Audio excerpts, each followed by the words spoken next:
Oh, God. Mop, mop.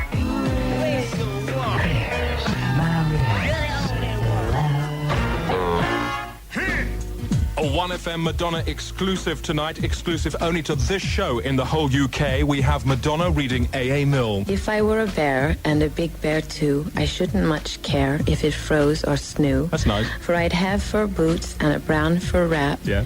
And brown fur knickers on my big brown muff. Oh, come on. You give her a second chance?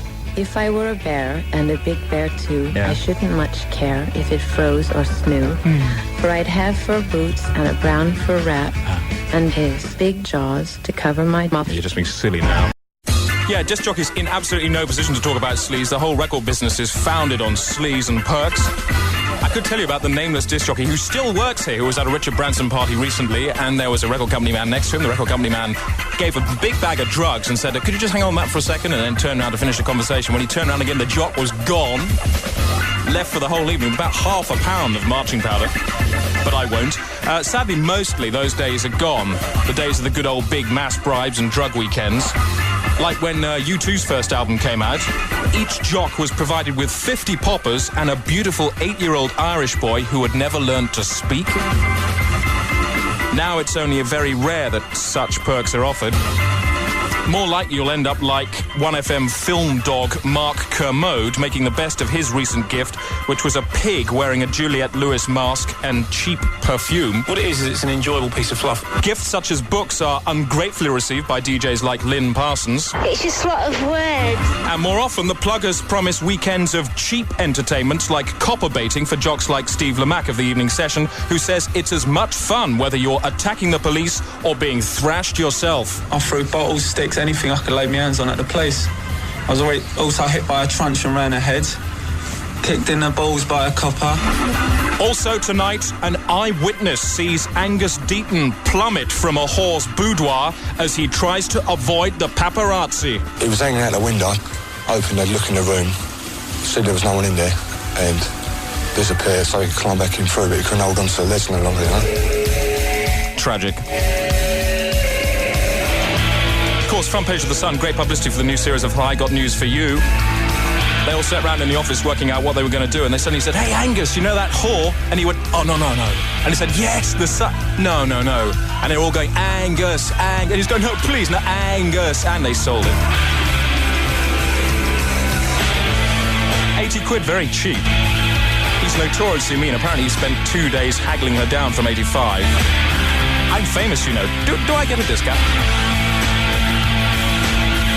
It's all rubbish anyway, because he's gay. They all are. Yeah, okay. Yeah, this was it. The other night, right, I was reading this book and I was thinking about that bloke we met at that party at Sarah's. Just gone 12. That's ninja stuff, and just I'm thinking about it, my phone rings. It is 1:30. At this speed, no, things keep getting faster all the time, like the number of people and the number of cars and all that. And all right, 7 minutes to 8, good morning. And I said to her, right, there's 3,500 calories in a pound, so if you eat like 1,200 calories a day, like a week, that means you'll lose about 2. Doesn't it sound good? Drugs. Check out the facts. Call the free 1FM drug line now on 0800 500 800. Thanks. 1FM helpline. Hello. I heard some broadcasts concerning, I believe, the use of amphetamine. Right, which piece was it you heard? A man talking extraordinarily fast. Well, amphetamines aren't actually hallucinogenic. What they do is increase a person's energy. Well, this man sounded thoroughly energetic, I have to say. Yeah. Now, it did sound tremendous fun, that particular piece. Yeah, it does that, and it heightens people's awareness. It sounded much like the sensation one achieves at a child's birthday party when one attends at the age of 4 and is sent parcels and bits of cake fizzing across the table, only as a fully fledged adult. Right, yeah. I mean, similar to, yeah. When is the best time to take it? Right, well, if you're suffering from heart difficulties or breathing problems... I just suffer from heart, I don't suffer from the difficulties. Right, because it does increase heart. It increases heart, but it doesn't increase the difficulties. It'll increase your heart rate. It'll make your heart beat faster. Right. I don't have a heart rate as such. I just have a heart. Right. Now, what about the usage of the drug? Should I take it alone or as a group? Well, if you took it alone, you probably wouldn't really have a good time on it. So you should say in a group? Yeah. 0800 500 800. Drugged on 1FM.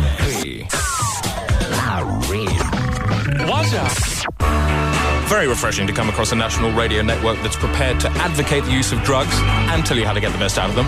1FM. Drugline pretty good on heroin too. They couldn't actually supply it to me themselves, but they did tell me where I could get some.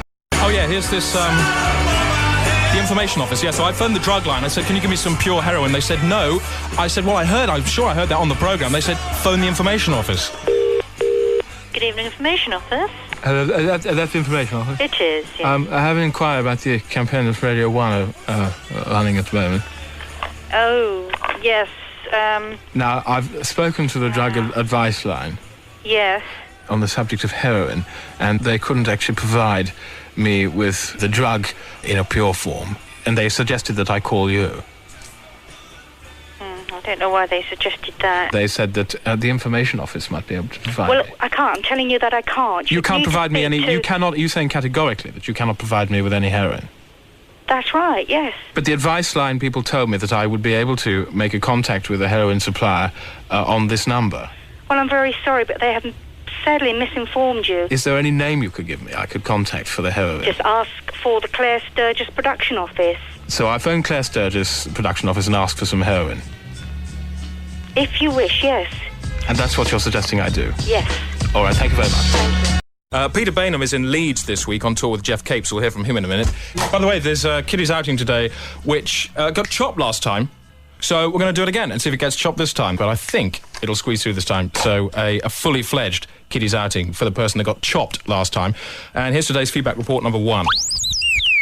What do you think of the current standards of brick service? Just the ordinary house bricks. That's right. Building. Could be better. Which are the worst ones? Dangerous. The ones at an angle. Would you like to see all the bricks a little bit lower to the ground? I would, yes. And a bit smaller? Smaller, yes. If you were in charge of all the bricks in England, how much lower to the ground would you make them? Well, about 6 inches. And how much smaller? Smaller than a beaker. About a teacup size. Final note on brick service, what sort of sound would they make?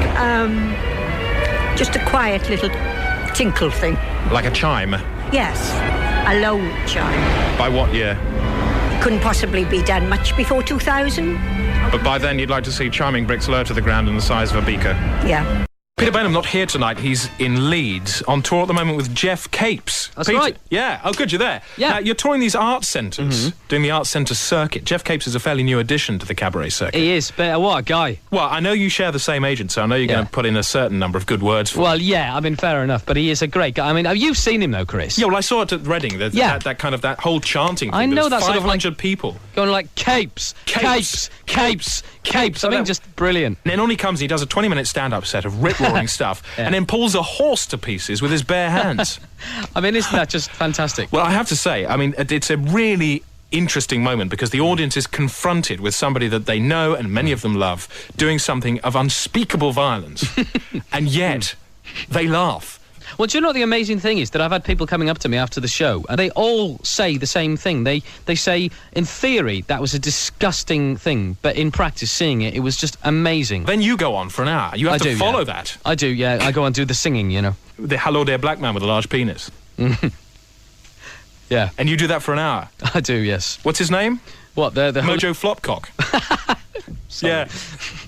So you do the Mojo Flopcock. So anyway, I do the Mojo Flopcock, yeah. That's on tour at the moment. And you're in Leeds doing that tonight in less than half an hour, so can't keep you. I know. I was at Leeds in the summer. Hadn't been there for about 10 years. Couldn't believe how laid back it was. I know. It was a warm night, but the bars were open till 2 a.m. There was good ale. There was a great atmosphere, very kind of continental feel. Do you know what they do, right? The mayor, right? Yeah. On 10 o'clock on a Saturday morning, every week, hides somewhere in the city, and then everybody in Leeds sort of converges on the city centre and looks for him until about 5 p.m. the next day. They have to find him by 5 p.m. on the Sunday. When I went up there, they did this sparrowing thing. Yeah. You know, where they go and find a tall church or a tall building, and they just drop sparrows in bottles from the top. Brilliant, isn't it? Well, did you actually see it happen? I did. Well, I had a go. I mean, the nice thing is you don't have to force the sparrow in the bottle. You're given a readily bottled sparrow, and then you just go to the thing and you just drop it off the edge and you watch it crash to the floor. Of course, it dies.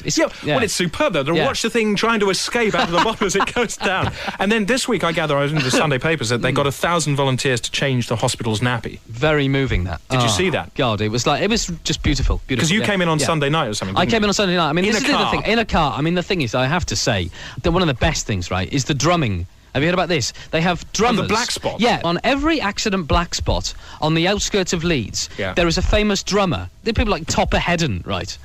Oh, yeah. Yeah, I mean, they're Jet Black. Jet Black, as I was driving in, because I was coming in on the Headingley Road. And remember Jet Black from the Stranglers? Yeah. He's there in the headlights. So I sort of come round the corner. He's there, notorious accident black spot. And he's like drumming away, he's like banging away, doing a sort of 24-hour solo. I mean, God, I'd love to see Kenny Jones just loom Kenny up Jones. in my headlights. Just, and then there's this Law and Order Carnival as well, which I love the sound of. And the running of the Ripper. Yes, the running of the Ripper. Now, how does they fence off the pavements? Yeah. The crowd sit on the pavements, and the Ripper runs down the street. That's right. Yeah. For 4 miles. Now, is that the real? Well, I was wondering, because I thought, but apparently they're trying to sort of work it so they can let the guy out, you know. On a once-a-year basis. On a sort of once-a-year basis, you know, there'll be helicopters everywhere. And I mean, he's fenced off anyway, but at the moment, they've just got sort of some bloke in a sort of funny beard. I mean, everyone's has a laugh, you know. It's like, you know... Beard and dinner jacket, he's got a knife. Yeah. And then the local dudes step out and try and dodge him. Yeah, they sort of jump over the barriers and they're running ahead of the Ripper, you know, it's just... Oh, God. And then who are these guys? There's like 10 men with huge inflatable hammers. Yeah. Whacking the Ripper on the head as he runs down the thing. And if they flatten him before the end of the 4 mile course, then it's like they've won. It's really funny though. When I was thinking, when I was watching the guys with the inflatable hammers, right? Yeah. It's, in a way, right? It's a shame that the Ripper didn't have an inflatable hammer. Do you know what I mean? Because then nobody would have got. They would have just got bruised. In fact, even if it had been an inflatable hammer with a sort of a sand-filled head. Yeah. And he'd gone around clocking people on the head, they would have, at the worst, been concussed. Nobody would have been stabbed. Yeah. Even if he'd tried to sort of roll it up into a kind of tight plastic spike, he would have had no chance, wouldn't have been able to do nearly the damage that he did with a knife. I suppose either that or if he'd been born inside a car with no doors. Yeah. Peter, you are a Leeds councillor. That's right. So we'll take a break now and then we'll talk to you and a couple of students from the university about some of the council policies. Okay.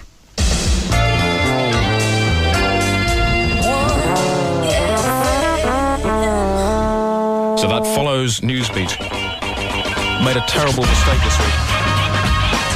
I burst into Gary Wilmot's Copacabana show and shouted out, "You're a dirty little man, Craig Charles." And you may like to know that 5 Live have opened special wires to cover the Craig Charles bail period. There's no 24-hour TV news here, but the wires of 5 Live will be glued to the AA Roadwatch cameras in the hope of seeing him make a low-speed break for it along the Westway in his white Bedford Rascal. Lining up the Leeds Council debate between Peter Bainham and 2 students next.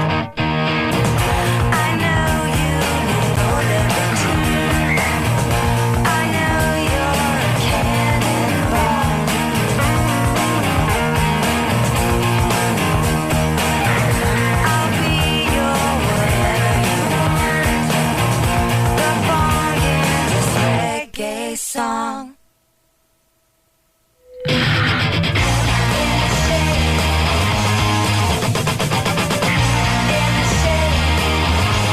Okay, so this debate, Councillor Peter Bainham of Leeds Council, he's up there in Leeds at the moment, so we thought, since he's somewhere near the university, get in a couple of students and get them to take part in a political debate, man. I'm the last.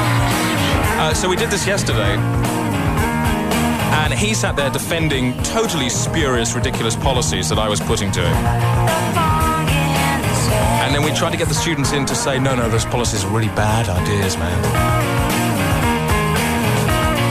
And then we thought, well, we'll gong them every time they say, yeah, well, the money could go to the homeless. So in response to every ludicrous policy, we're going to gong the tape every time a student goes, yeah, but what about the homeless?